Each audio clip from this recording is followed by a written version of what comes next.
Hello everyone, I am नेत्रवाला।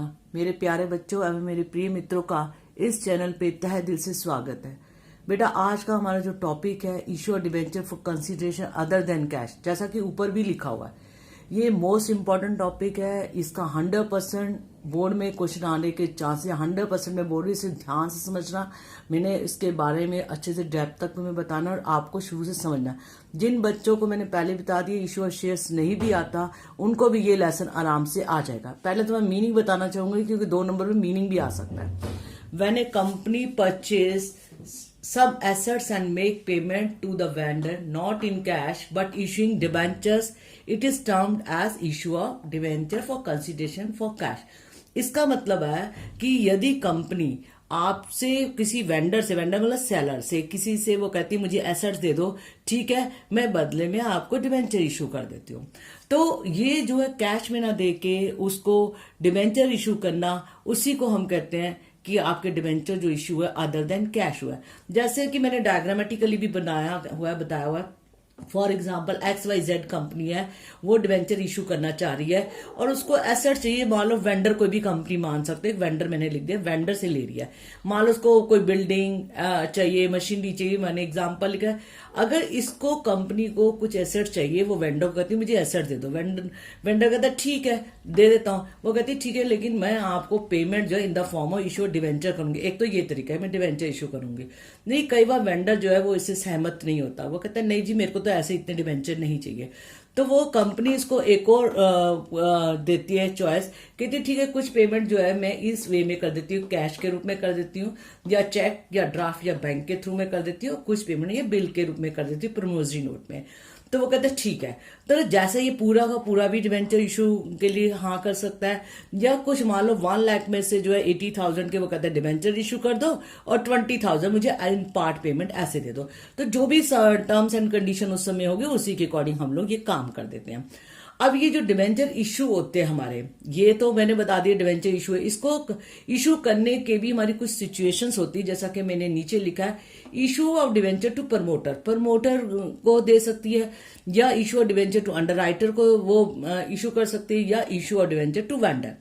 अब आपने देखा कि issue of debenture to promoter, इसका मतलब होता है जब हमारी कंपनी बन रही होती है इनकॉर्पोरेशन के समय, प्रमोटर जो सेवाएं दे रहा होता है, काम कर रहा होता है, उसको बदले में कंपनी कैश ना देके कहती है ठीक है जी मैं आपको जो है वो डिबेंचर इशू कर देती हूँ, जितनी आपको पेमेंट हमने करनी है। वो कहती है ठीक है, प्रमोटर कहता है। तो इसमें जर्नल एंट्री प्लीज बेटा 2 होती है, इनकॉर्पोरेशन एक्सपेंसेस या प्रीलिमिनरी एक्सपेंसेस अकाउंट डेबिट, क्योंकि खर्चा डेबिट टू प्रमोटर अकाउंट। फिर है promoter account debit to percentage debenture account, debenture उसको इशू कर दिए।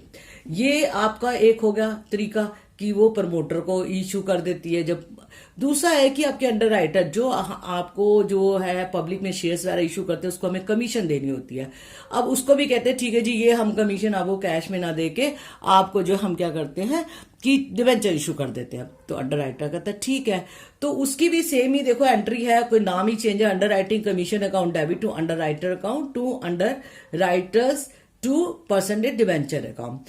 तो इस तरीके से ये 2 आपको मैंने बताई हैं, ये आपकी 2 मार्क्स में एंट्री आ सकती है। ये ज्यादातर लोग इसको 2 एंट्रीज को समझाते नहीं है, मैंने इसलिए बताया।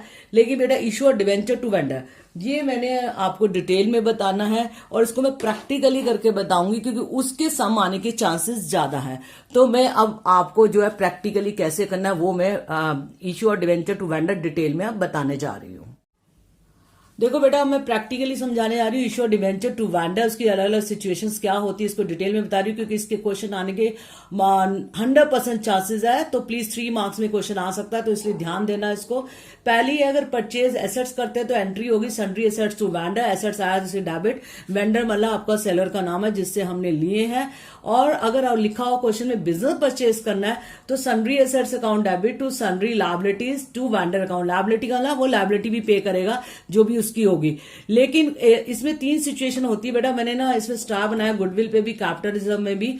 अगर मान लो आपका जो है डेबिट में अमाउंट कम आता है तो आपको गुडविल अकाउंट से शो करना है, और अगर आपका क्रेडिट में अमाउंट कम आ जाए तो कैपिटल रिजर्व से आना, आपको बैलेंसिंग फिगर शो करनी है। इन सबको मैं प्रैक्टिकली बताऊंगी आपको क्वेश्चन में कैसे होता है। अब वेंडर में मैंने स्टार बनाया, इसमें अमाउंट वो बोला जाता है परचेज कंसिडरेशन अमाउंट। लेकिन क्वेश्चन में कई बार लिखा होता है, मान लो फॉर एग्जांपल आपका 1 लाख रुपया जो है आपकी बात हुई परचेज कंसिडरेशन के, वो कहता है 20,000 मुझे कैश दे दो, या आप चेक द्वारा दे दो, या बिल के रूप में दे दो। तो ये नेक्स्ट एंट्री मैंने तभी लिखी है when part payment paid to vendor लिखा हो क्वेश्चन में, तो वेंडर अकाउंट डेबिट, कैश में तो कैश अकाउंट, बैंक के थ्रू पेमेंट करे या चेक या ड्राफ्ट टू बैंक अकाउंट, अगर प्रमोजी नोट है तो बिल्स पेबल अकाउंट। अब आपकी इन दोनों में से एक सिचुएशन का क्वेश्चन हो सकता है, ये मे भी हो सकता है, मे नॉट भी। अब इसके अलावा मैं बताऊं डिवेंचर में भी इशू टू वेंडर 3 तरीके से किया जा सकता है। एट पार में मतलब 100 का डिवेंचर तो 100 पे ही हुआ, तो vendor debit to percentage debenture 100 दिखा दिया। अगर एट प्रीमियम 100 वाला 110 में, तो वेंडर डेबिट आपका इधर 100 आ गया, टू वेंडर डेबिट 110 आ गया अगर 110 पे है, और to debenture 100 face value, to security premium 10। अगर एट डिस्काउंट लिखा है तो इसका मतलब मान लो 10% डिस्काउंट था, तो वेंडर डेबिट आपका जो है 90 और डिस्काउंट पे आपका हो गया 10 और 2% डिवेंचर आपका 100। मतलब जितनी फेस वैल्यू होती है डिवेंचर में उसको ही दिखाया था। अब मैं इन सभी सिचुएशन को और इनको एक प्रैक्टिकली से समझा रही हूं। जैसा मैंने एक छोटा सा एक क्वेश्चन इसमें लिया है, XY कंपनी परचेज एसेट्स और ₹9,90,000 from ABC company, payment was made by issuing 11% debenture of ₹100 each. अब इसको मैंने तीनों सिचुएशन को लेके बताया, यही क्वेश्चन को सेम लेके। अगर क्वेश्चन में पहली एंट्री तो देखो sundry assets to ABC company, क्योंकि हमारा वेंडर का नाम क्या है ABC कंपनी, तो 9,90,000 से हमने शो करना है, परचेज कंसिडरेशन ये दिया है। तो इसका मतलब ये वाली जो है आपका सिचुएशन चल रही है, इसमें बिजनेस एसेट्स परचेज है, बिजनेस कहीं नहीं वर्ड लिखा।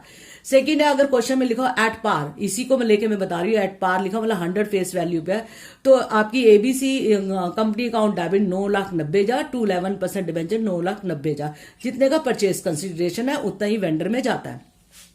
अगर क्वेश्चन में लिखा हो एड प्रीमियम 10%, तो मतलब 110 हुआ, तो ABC कंपनी अकाउंट डेबिट आपके परचेज कंसिडरेशन तो 9,90,000 है, तो 11% debenture 9 lakh, to security premium reserve account 90,000। अब ये आया कैसे, ये पहले देखो।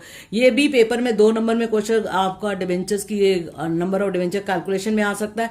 जो भी परचेज कंसिडरेशन होगा बेटा उसको ऊपर रखना है, नीचे रखना है 1 लाख आपका 110 हुआ, क्योंकि 100 प्लस प्रीमियम को ऐड करना, अगर प्रीमियम आता हो फेस वैल्यू में ऐड करना, तो 110 हुआ, तो आपके नंबर ऑफ डिवेंचर कितने हुए बेटा 9,000। अब इसी 9,000 को आपने जो है 10 से मल्टीप्लाई करते हो, आपका ये आया 90,000, 9,000, फिर आपका सिक्योरिटी प्रीमियम रिजर्व में 10 इंटू 9,000 90,000, और इधर आपका जो क्या हुआ, जो फेस वैल्यू 9,000 मल्टीप्लाई 100 9 लाख आया। अब come to the last situation, अगर एट डिस्काउंट 10% इसी क्वेश्चन में लिखा हो तो क्या करेंगे हम लोग, मतलब आपका 100 वाला 90 में हुआ, इसका मतलब ये है। तो ABC कंपनी अकाउंट डेबिट आपका 9,90,000, डिस्काउंट और नीचे डिवेंचर मैंने ऊपर अभी बताया है कि ये जो लॉस को डेबिट करते हैं वो हमारा इधर आया, टू 11% डिवेंचर अकाउंट। अब इसको निकालना कैसे है, देखो बेटा वही मैंने कहा था, परचेज कंसिडरेशन ऊपर रखना है, नीचे आपको रखना, अगर डिस्काउंट है तो 100 माइनस 10 90 करके करना है, नंबर ऑफ डिवेंचर का प्रीमियम होता है तो जैसा कि मैंने इसमें बताया ऐड कर देते हैं। पार में तो कुछ करने की जरूरत नहीं, वही दिखते हैं। तो 90 से मल्टीप्लाई करा तो 11,000 आपके नंबर ऑफ डिवेंचर हुए, तो 11,000 को आपने 10 से मल्टीप्लाई कर तो 1,10,000 डिस्काउंट आया, और इधर 11,000 को 100 से मल्टीप्लाई कर तो 11 लाख आ गया। तो ये आपका हो। अब ये जो है ना, ये जो डिस्काउंट है ये एक तरीके से फाइनेंस कॉस्ट होती है, इसको शो करना होता है statement of profit and loss account debit to discount हो नीचे और डिवेंचर का हो, कितने का हमें लॉस हो इसको शो ऑफ करना है, 1,10,000 को। तो ये मैंने आपको बेटा तीनों जो सिचुएशन बताई है वेरी सिंपल उससे बताई है, लेकिन मैं आपको इसको डिटेल में नेक्स्ट वीडियो में और अच्छे से बताऊंगी। इसके डिफरेंट सिचुएशन के इंपॉर्टेंट क्वेश्चन में डिस्कस सारे करूंगी कि हमको how we solve the different situation question. अब जैसे मैंने इसमें जो है बिजनेस परचेज का भी नहीं बताया, क्योंकि मैं बेस बनाना चाह रही थी, तो मैंने बेसिक चीजें बताई हैं, ये मैंने नहीं बताया अभी, पार्ट पेमेंट का नहीं बताया, जो नेक्स्ट वीडियो में मैं आपको बताऊंगी। अगर आपको ये बेस क्लियर हो गया बेटा तो आपको सब कुछ समझ आएगा। तो आई अंडरस्टैंड, मैं समझ सकती हूँ कि आपको अगर ये वीडियो मेरी समझ आ गई हो। I hope you understand all the concept of issue of debenture to vendor. जो आज मैंने बताया, सिचुएशंस बताई डिफरेंट टाइप की क्या होती है, वेरी वेरी इंपॉर्टेंट है, मोस्ट इंपॉर्टेंट टॉपिक है ये वाला। इसको आप अच्छे से करने की कोशिश करना। और जो नेक्स्ट वीडियो इसकी मैं बनाऊंगी उसमें केवल न्यूमेरिकल डिफरेंट टाइप के इंपॉर्टेंट क्वेश्चन में समझाने की कोशिश करूंगी। और समझ लो आपका पेपर में एक भी क्वेश्चन गलत नहीं हो सकता। बेटा अगर आपको मेरी वीडियो अच्छी लगी हो तो please like, subscribe and comment करना ना भूलें। और अगली वीडियो में जल्द ही डालूंगी, ये एक साथ कनेक्टेड होंगी। अगर आप सारी देखेंगे तो आपको कॉन्सेप्ट क्लियर होने शुरू हो जाएंगे और आपके 8 मार्क्स ईश्वर डिवेंचर में आ जाएंगे। Thank you so much for watching my video.